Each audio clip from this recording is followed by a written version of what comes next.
পুলিশের জালে কুলতলির সাদ্দাম সর্দার। মূর্তি প্রতারণার চাই সাদ্দাম। কুলতলির চুপড়ি ঝাড়া থেকে গ্রেফতার করা হলো সাদ্দামকে। সিপিআইএম নেতার ভেড়ির আলাঘর থেকে ধৃত সাদ্দাম। গ্রেফতার সিপিআইএম নেতা মান্নান খানও। সোমবারই সাদ্দামকে ধরতে গেলে পুলিশকে লক্ষ্য করে চলে গুলি চালানোর অভিযোগ ওঠে। তারপর ঘটনার পর থেকে গা ঢাকা দিয়ে থাকে সাদ্দাম সর্দার, কিন্তু শেষ রক্ষা আর হলো না। রাত 1:15 কুলতলির কুখ্যাত দুষ্কৃতী সাদ্দাম সর্দারকে গ্রেফতার করলো পুলিশ। আমাদের সঙ্গে রয়েছেন আমাদের প্রতিনিধি অর্পণ। সরাসরি চলে যাব অর্পণের কাছে। অর্পণ, জানতে চাইবো সাদ্দাম সর্দারকে কিভাবে গ্রেফতার করলো পুলিশ, কোথা থেকে গ্রেফতার করা হলো, কি জানা যাচ্ছে? একদমই দেখো, কুলতলির চুপড়ি ঝাড়া যে ঠাকুরার নদী রয়েছে এবং সেই ঠাকুরার নদীর পাশের যে আলাঘর, আমার পিছনের যে আলাঘর, সেই আলাঘর থেকেই রাত্রি 1:15 নাগাদ কুলতলি থানার পুলিশ গ্রেপ্তার করে এবং এই ঘরেই সে গোপন ডেরা বেঁধেছিলেন। এবং চারিদিকে যে পরিবেশ, সেখানে একদিকে ঠাকুরার নদী, সুন্দরবনের গভীর জঙ্গল, ম্যানগ্রোভের জঙ্গল রয়েছে এবং অন্যদিকে এই যে ফিশারি, সেই ফিশারির বিস্তীর্ণ এলাকা, ফাঁকা এলাকা, এবং এই এলাকার মানুষের যাতায়াতটা অনেকটাই কম। সেই কারণেই সে এখানে গোপন ডেরা বেঁধেছিল। পুলিশ যেটা মনে করছে, সোমবার সকালবেলা সে যখন প্রথম বাড়ির থেকে পালিয়ে যায়, তারপরেই সে এখানে আসে এবং যেটা পুলিশ মনে করছে যে এই ঘরে থাকার জন্য বাম নেতা মান্নান খান তিনিও এই ব্যবস্থা করে দেন এবং সেখানে খাবারের জল থেকে শুরু করে সমস্ত তার যে প্রয়োজনীয় জিনিস সেগুলোই এই ঘরেই রাখা ছিল। এবং গতকাল রাত্রি 1:15 নাগাদ এখানে পুলিশের 10টি টিম বিভিন্ন ভাগে ভাগ হয়ে একটা নদীর সাইড, অন্য দিকটা এই আলাঘরের চারদিকে ঘিরে ধরে এবং তারপরেই এই ঘরে এসে সাদ্দামকে গ্রেপ্তার করে। এই যে আলাঘর, এই আলাঘর থেকে প্রায় 800 মিটার দূরে আরো একটি আলাঘর রয়েছে। সেখান থেকে বাম নেতা মান্নান খান তাকে গ্রেপ্তার করেছে। এই ঘটনার সঙ্গে দীর্ঘদিনের যে এই যে প্রতারণা চক্র, সেই চক্রের সঙ্গে মান্নানের যোগ রয়েছে এমনটাই মনে করছে পুলিশ। কারণ প্রথম দিনই যখন সাদ্দাম বাড়ির থেকে পালিয়ে যায়, তারপরের থেকেই সে এখানে ছিল এবং এখানেই নিরিবিলিতে সে গা ঢাকা দিয়েছিল। সমস্ত রকম তার জায়গা থেকে তো জানতে চাইবো অর্পণ, এই যে সিপিআইএম নেতা মান্নান খানের আলাঘর থেকে গ্রেফতার করা হলো সাদ্দাম সর্দারকে, সাদ্দাম সর্দারের সঙ্গে মান্নান খানের কি সম্পর্ক ছিল? এবং এই বিষয়টা যেমন জানতে চাইবো, কোনো কি ব্যবসায়িক কোনো রকম সম্পর্ক ছিল, নাকি গা ঢাকা দেওয়ার জন্য তাকে সাহায্য করেছিল এই মান্নান খান, কি জানা যাচ্ছে? দেখো, একাধিক যোগ থাকতে পারে। পুলিশ এখনো পর্যন্ত তাদেরকে জিজ্ঞাসাবাদ শুরু করতে পারেনি। প্রাথমিকভাবে যেটা পুলিশ মনে করছে যে এই মান্নানের সঙ্গে সাদ্দামের দীর্ঘদিনের যোগাযোগ রয়েছে। যখনই এরকম কোনো অপরাধমূলক কাজ করত, তখনই এইরকম নির্জন নিরিবিলি জায়গাতে তারা এসে গা ঢাকা দিত, আর সেই কারণে পুলিশ তাদেরকে গ্রেপ্তার করতে পারত না। এবং এদের যে প্ল্যান বি ছিল, এরা এসে গা ঢাকা দিত যারা আসল অপরাধী, এবং গ্রামের বেশ কয়েকজন তারা টাকার বিনিময়ে তারা পুলিশের কাছে সারেন্ডার করত। অর্থাৎ এক প্ল্যান এ, প্ল্যান বি তারা কাজে লাগিয়ে যারা কাজ করবে, যারা এই অপরাধমূলক এই প্রতারণা চক্রের মাথা, তারা রয়ে যেতেন বাড়িতে, আর যারা এই অপরাধ না করতেন তারা শুধুমাত্র টাকার বিনিময়ে তারা যেতেন সরাসরি জেলে। আর এইভাবেই দীর্ঘদিন ধরে চলে আসছে। এই মান্নানের সঙ্গে এই যে শেল্টার দেওয়ার কাজ এবং এই প্রতারণা চক্রের একটা টাকার অংশ তার কাছে আসতো, এমনটাই মনে করছেন তদন্তকারী আধিকারিকরা। জোনেলা, একেবারে অর্পণ, আমাদের সঙ্গে থাকো। স্থানীয় বিধায়ক এই প্রসঙ্গে কি বলছেন শোনাবো। দীর্ঘদিন এখানে বাম আমল থেকে এই কাজকর্মগুলো হতো। আমাদের সরকার ক্ষমতা আসার পর থেকে পুলিশ অত্যন্ত সক্রিয়তার সঙ্গে এগুলো দমন করছিল, কিন্তু লুকিয়ে চুরিয়ে টুকটাক কাজ করতো। সেই জায়গা থেকে গতকাল গভীর রাতে পুলিশ খবর পায় যে চুবড়িজেড়া অঞ্চলের আমাদের প্রাক্তন এমএলএ, তার ছায়াসঙ্গী মান্নান খান, সিপিএম এর এক নেতা, তার যে আলাঘর আছে ফিশারি, সেই আলাঘর থেকে পুলিশ খবর পেয়ে সেখান থেকে গভীর রাত থেকে গ্রেপ্তার করে।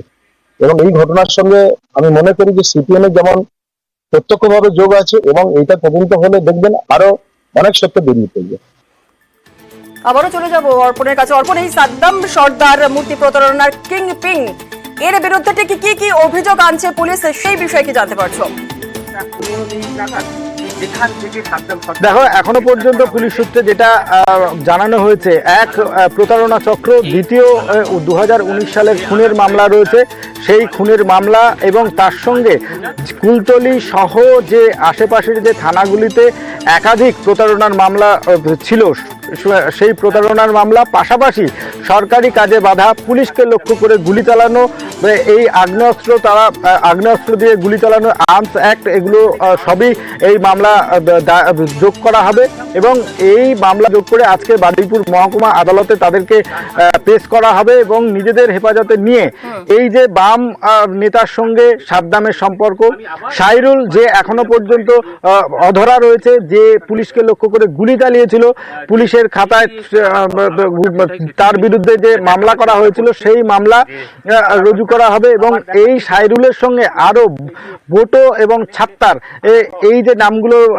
পরস্পর উঠে এসেছে, তাদের যোগাযোগ, এই যোগাযোগ কিন্তু পুলিশ তাদেরকে তদন্ত করে, তাদের সঙ্গে জেরা করে, তাদেরকে দফায় দফায় জেরা করবে এবং সেই জেরার মাধ্যমে এই সব কিছু প্রশ্নের উত্তর খুঁজবে তদন্তকারী আধিকারিকরা। অর্পণ, আমাদের সঙ্গে থাকো আর এলাকার বাসিন্দারা, সাধারণ স্থানীয় বাসিন্দারা যারা রয়েছেন তারা কি বলছেন শোনাবো। এই আলাঘর কার? মান্না অন্যান্য লোকজন আসতেন? আগে আসতো, এখন আর আসেন, বছর খানিক আর আসেন। অপরিচিত লোকজন কি দেখেছে? গত বছর এসেছিল দু একজন, এই বছর আর দেখি। পুলিশ এখানে আসে না, পুলিশ আমি দেখতে পাই। অর্পণ, আবারও চলে যাবো তোমার কাছে। তুমি যেমনটা বলছিলে যে পুলিশের বিশাল টিম সাদ্দামকে ধরার জন্য গভীর রাতেই তারা পৌঁছয়, একটু জানতে চাইবো যে ঠিক কোন কোন বিষয়গুলোকে মাথায় রেখে পুলিশকে, কোন কোন সূত্র ধরে পুলিশ সাদ্দামকে অবশেষে গ্রেফতার করলো? একদমই, দেখো গত সোমবার যখনই পুলিশের উপরে এই গুলি চালানোর ঘটনা ঘটে, এসপি বারুইপুর পলাশ চন্দ্র ঢালির নির্দেশে কুলতলি থানার আইসি, তার নেতৃত্বে 3টি দল গঠন করা হয়, তার মধ্যে যোগ করা হয় জয়নগর এবং বকুলতলা থানার পুলিশ আধিকারিকদের এবং সাপোর্ট নেওয়া হয়, টেকনিক্যাল সাপোর্ট নেওয়ার জন্য বারুইপুর পুলিশ জেলার স্পেশাল অপারেশন টিম, সেই টিমের সাহায্য নেওয়া হয় টেকনিক্যাল সাপোর্ট এবং এই টেকনিক্যাল সাপোর্ট নিয়ে এই যে এলাকা তার টাওয়ার ডাম নেওয়া হয়, অর্থাৎ এই এলাকা থেকে ফোন নম্বরের বেশ কিছু ফোন নম্বর সন্দেহজনকভাবে একাধিক ফোন নম্বরে ফোন যাচ্ছিল, তার উপরে নজর রাখা হয় এবং সেখান থেকেই পুলিশের কাছে একটি তথ্য যায় যে এই এলাকা থেকে একটি ফোন বারে বারে সাদ্দাম সহ তার যে সাগরেদরা রয়েছে তাদেরকে ফোনে তার যোগাযোগ করা হচ্ছে। এরপরে এলাকায় গোপনভাবে পুলিশের একটি টিম তারা আসেন, তারা এসে খবর পান যে এলাকার দোকান থেকে বেশ কিছু সামগ্রী কেনা হচ্ছে, খাবার, জল এবং মশা মারা একাধিক যে ধূপের প্যাকেট, সেই সূত্র ধরেই পুলিশ গোপনে এই এলাকায় আসেন এবং তাদের সূত্র ধরেই কিন্তু এই সাদ্দামের খোঁজ মেলে। অবশেষে গতকাল রাত্রে প্রায় 1:15 নাগাদ তারা এই ঘরে আসেন এবং এই আলাঘর থেকে সাদ্দামকে হাতে নাতে গ্রেপ্তার করে এবং এই ঘরে থাকার জন্য যা যা প্রয়োজনীয় সামগ্রী দরকার সেগুলোও কিন্তু এই ঘর থেকে পুলিশ এসে দেখেন যে এই ঘরে রয়েছে এবং এই ঘর থেকে কিছুটা দূরেই বাম নেতা মান্নান খানকেও গ্রেপ্তার করে কুলতলি থানার পুলিশ। বেশ, কচ্ছপ পোষায় জামালের বিরুদ্ধে পদক্ষেপ, জামালের বিরুদ্ধে বন্যপ্রাণ সংরক্ষণ ধারায় মামলা। গতকাল রাতেই কচ্ছপ উদ্ধারে জামাল সর্দারের বাড়িতে অভিযান চালায় বন দপ্তর। জামালের বাড়িতে বন দপ্তরের অভিযান। সোনারপুরে জামালের বিলাসবহুল জীবন ইতিমধ্যেই প্রকাশ্যে এসেছে। কচ্ছপ পোষায় জামালের বিরুদ্ধে এবার পদক্ষেপ, জামালের বিরুদ্ধে বন্যপ্রাণ সংরক্ষণ ধারায় মামলা। অর্পণ আমাদের সঙ্গে রয়েছে, আরো বিস্তারিত বলবে অর্পণ। সংবাদ মাধ্যমে দেখার পরেই দপ্তর এবং দপ্তর তরফ থেকে জানানো হয় যে জামালের থেকে যে কচ্ছপ দেখা গিয়েছে তা রাখা আইনত দণ্ডনীয় অপরাধ, তারা নির্দিষ্ট পদক্ষেপ নেবে। পরবর্তীকালে কথা স্পষ্ট না, একটু স্থান পরিবর্তন করে কথা বলো। আরো একবার দর্শকদের উদ্দেশ্যে জানিয়ে রাখি, কচ্ছপ পোষায় জামালের বিরুদ্ধে পদক্ষেপ, জামালের বিরুদ্ধে বন্যপ্রাণ সংরক্ষণ ধারায় মামলা। গতকাল রাতেই কচ্ছপ উদ্ধারে জামাল সর্দারের বাড়িতে অভিযান চালায় বন দপ্তর। অর্পণ, যেমনটা বলছিলে তুমি। একদমই দেখো, গতকালই বন দপ্তরের তরফ থেকে জানানো হয় যে জামালের বাড়িতে যে কচ্ছপ রয়েছে তা সুইমিং পুলে রাখা এবং তার বাড়িতে রাখা দণ্ডনীয় অপরাধ, এবং তারপরেই ডিএফও মিলন মন্ডলের নির্দেশে বারুইপুর রেঞ্জের অফিসার 6 সদস্যের একটি টিম তারা রওনা দেন জামালের বাড়িতে এবং সোনারপুর থানার পুলিশকে সঙ্গে নিয়ে তারা বাড়িতে যান এই কচ্ছপ উদ্ধারের জন্য। কিন্তু তার গেটে তালা মারার কারণে একাধিকবার ডাকাডাকির পরেও বাড়িতে যারা ছিলেন তারাও কিন্তু কোনো সাড়া দেননি, তাই বাধ্য হয়ে তাদেরকে ফিরে যেতে হয়। অবশেষে বন দপ্তরের তরফ থেকে থানায় একটি কমপ্লেন করা হয়েছে এবং বন্যপ্রাণ সংরক্ষণ আইনে যে ধারায় মামলা রুজু করার কথা সেই ধারায় মামলা রুজু হয়েছে ইতিমধ্যেই বন দপ্তরের তরফ থেকে জানানো হয়েছে। এবং এই মামলা রুজু করার পরে কিন্তু বন দপ্তরের তরফ থেকে যেটা জানানো হচ্ছে যে জামাল সরকারের সর্বোচ্চ 3 থেকে 5 বছরের জেল এবং 24 লক্ষ টাকা জরিমানা হতে পারে। এবং এই জামালকে গ্রেপ্তারের পরেই কিন্তু সে এই কচ্ছপ কোথা থেকে জোগাড় করেছিল বা কিনেছিল, কেন বাড়িতে রেখেছিল, এই প্রশ্নের জবাব পাবে বন দপ্তরের আধিকারিকরা। ধন্যবাদ অর্পণ।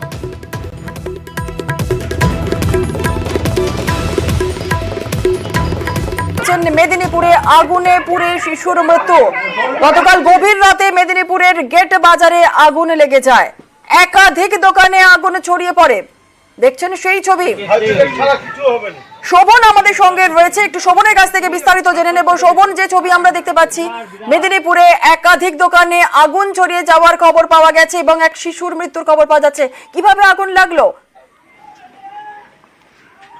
দেখো জুনেলা, যেটা জানা যাচ্ছে স্থানীয় সূত্রে যে একটি মিষ্টির দোকান, সেই মিষ্টির দোকানে শর্ট সার্কিট থেকেই আগুন ছড়িয়ে পড়ে এবং গেট বাজার, মেদিনীপুর শহরে যে গেট বাজার এলাকা রয়েছে সেই গেট বাজারের মধ্যেই প্রায় 5 থেকে 6টি দোকানে আগুন ছড়িয়ে পড়ে এবং 5 থেকে 6টি দোকান ভস্মীভূত হয়ে যায় আগুনে। এবং সেই সময় যখন আগুন লাগে সেই সময় কিন্তু এই পাশেই যে একটি পরিবার ছিল সেই পরিবারের লোকেরা বাড়ির থেকে বেরিয়ে ছুটে পালাতে যাচ্ছিল। সেই সময় একটি মিষ্টি দোকানে থাকা গ্যাস সিলিন্ডার, যে গ্যাস সিলিন্ডারটি ব্লাস্ট করে এবং ব্লাস্ট করার পরে সেই তারই অংশ গিয়ে লাগে 8 বছরের একটি শিশুর গায়ে এবং তারপরে সঙ্গে সঙ্গে সে গুরুতর আহত হয়। আশঙ্কাজনক অবস্থায় তাকে মেদিনীপুর মেডিকেল কলেজ হাসপাতালে নিয়ে যাওয়া হলে চিকিৎসকেরা মৃত বলে ঘোষণা করে।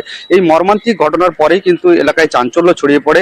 এলাকায় এখন যেটা দেখা যাচ্ছে, আমি তোমাকে দেখাতে চাইবো যে এলাকায় এখন এই উদ্ধার কাজ চলছে এবং দমকল বাহিনী এসছে, আগুন নিয়ন্ত্রণে আছে। তবে মর্মান্তিক ঘটনায় একজন শিশুর মৃত্যু হয়েছে বলে জানা গেছে এবং যেটা বাজার সূত্রে জানা যাচ্ছে, বাজার কমিটির পক্ষ থেকে জানা যাচ্ছে যে যারা ক্ষতিগ্রস্ত হয়েছে, যেসব দোকানগুলি আগুনে ভস্মীভূত হয়েছে তাদেরকে ক্ষতিপূরণের ব্যবস্থাও করা হবে। জুনেলা, শোভন, যেমন তুমি বলছিলে যে দোকানে আগুন লেগেছিল সেটি কিসের দোকান ছিল এবং আগুন লাগার কারণ কি? স্থানীয় বাসিন্দারা, এলাকার বাসিন্দারাই বা কি বলছেন? দেখো, যেটা স্থানীয় বাসিন্দারা বলছে যে একটি মিষ্টির দোকান ছিল এবং মিষ্টির দোকানের শর্ট সার্কিটের ফলেই কিন্তু এই আগুন লাগে এবং পাশাপাশি যে দোকানগুলি ছিল, অর্থাৎ ফলের দোকান, বেনে দোকান, এইসব দোকানগুলি ছিল, সেই দোকানগুলিতে কিন্তু এই মিষ্টির দোকানে আগুন থেকেই কিন্তু সেই দোকানগুলিতে আগুন ছড়িয়ে পড়ে এবং যে কারণে এই দোকানগুলি কাঠের তৈরি, বাঁশের তৈরি ছিল এবং তাই আগুন আরো দ্রুত ছড়িয়ে পড়ে এবং আগুনে ভস্মীভূত হয়ে যায় প্রায় 5 থেকে 6টি দোকান। এখনো পর্যন্ত যেটা জানা যাচ্ছে যে আগুন নিয়ন্ত্রণে এসছে, দমকল বাহিনী ঘটনাস্থলে পৌঁছে আগুন নিভাতে সক্ষম হয়েছে। কিন্তু যেটা মর্মান্তিক ঘটনা যে 8 বছরের একটি শিশু প্রভাস রানা, তিনি এই ঘটনায় কিন্তু মর্মান্তিকভাবে তার মৃত্যু হয়েছে। গ্যাস সিলিন্ডার, যে মিষ্টির দোকানে গ্যাস সিলিন্ডার ছিল, সেই গ্যাস সিলিন্ডার ফেটে যায়, ফেটে গিয়ে সেই গ্যাস সিলিন্ডারের অংশ গিয়ে তার বুকে পেটে লাগে এবং একদম আশঙ্কাজনক অবস্থায় তাকে এই ঘটনাস্থল থেকে উদ্ধার করে মেদিনীপুর মেডিকেলে নিয়ে যাওয়া হয়, কিন্তু সেখানে তাকে চিকিৎসকেরা মৃত বলে ঘোষণা করেছে। জুনেলা, ধন্যবাদ শোভন। দাদুর হাতে লেগেছে, আমার ভাইয়ের গায়ে লেগে গেল গো, সিলিন্ডার ব্লাস্ট, ভাইটা পড়েছে আর কথা বলতে পারেনি। ওই আগুন ধরে গেছিল, কোন দুর্ঘটনা এসে বাচ্চাটার গায়ে পড়ে গেছে আর কি। ওই সকাল 3:30 ধরুন, 3:30 4টা ধরুন, পাড়ার লোক যারা আগে দেখেছে চেঁচাচ্ছে, আমাদের উঠতে উঠতে বাচ্চা মানুষ ঘুমের ঘর কাটেনি, কোন রকম টেনে টেনে এনেছি, আস্তে আস্তে গায়ে পড়ে গেছে ওই গ্যাসটা বাস্ট হয়ে। আজকে পরবর্তী খবরে, স্কুল আছে 81 জন, পড়ুয়াও আছে, শিক্ষক মাত্র 1 জন। শিক্ষকের অভাবে আলিপুরদুয়ারে জুনিয়র হাই স্কুলে পড়াশোনা কার্যত লাটে।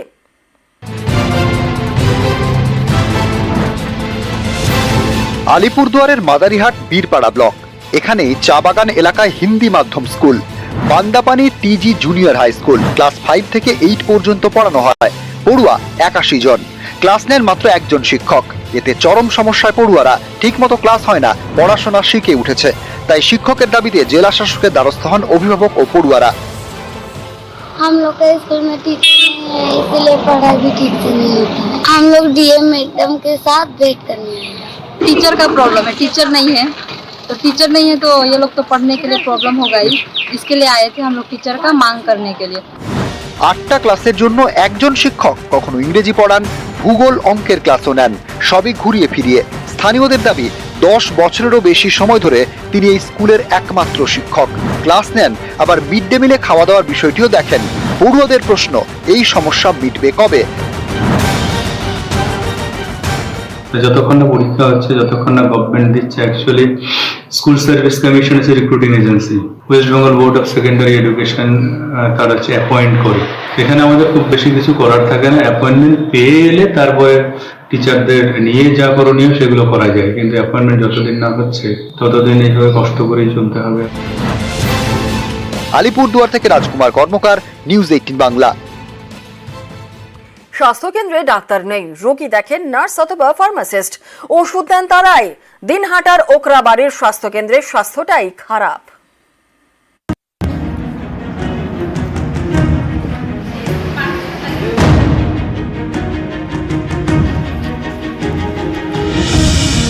কোচবিহারের দিনহাটা 1 নম্বর ব্লকের ওকরাবাড়ি। এখানে রয়েছে ওকরাবাড়ি স্বাস্থ্যকেন্দ্র। নেই কোনো ডাক্তার, রোগী দেখেন নার্স অথবা ফার্মাসিস্ট। কি জন্য এসেছিলেন আর কি? ওই যে আমার ছেলের জ্বর, ওই জন্য এসেছি। ডাক্তার ছিল?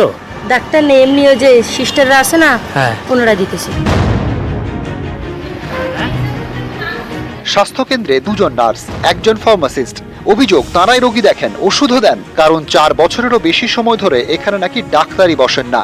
অথচ ওকরাবাড়ি, গীতালদহ 1-2 গ্রাম পঞ্চায়েত এলাকার বাসিন্দাদের বড় ভরসা এই স্বাস্থ্যকেন্দ্র।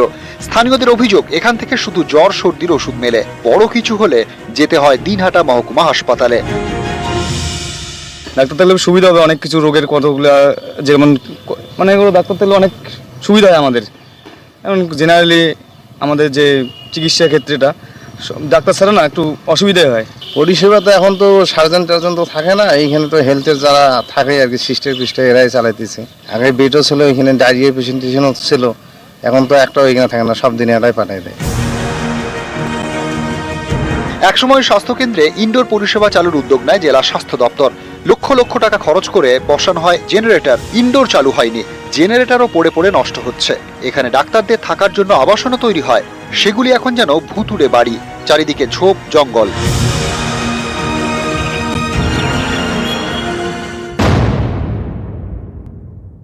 অনেক পিএসসিতেই চিকিৎসক কিছু কিছু জায়গায় আছে, কিছু জায়গায় নেই, কিছু জায়গায় বিপিএসসি থেকেই ওরা হচ্ছে ব্যানিং করে আর কি।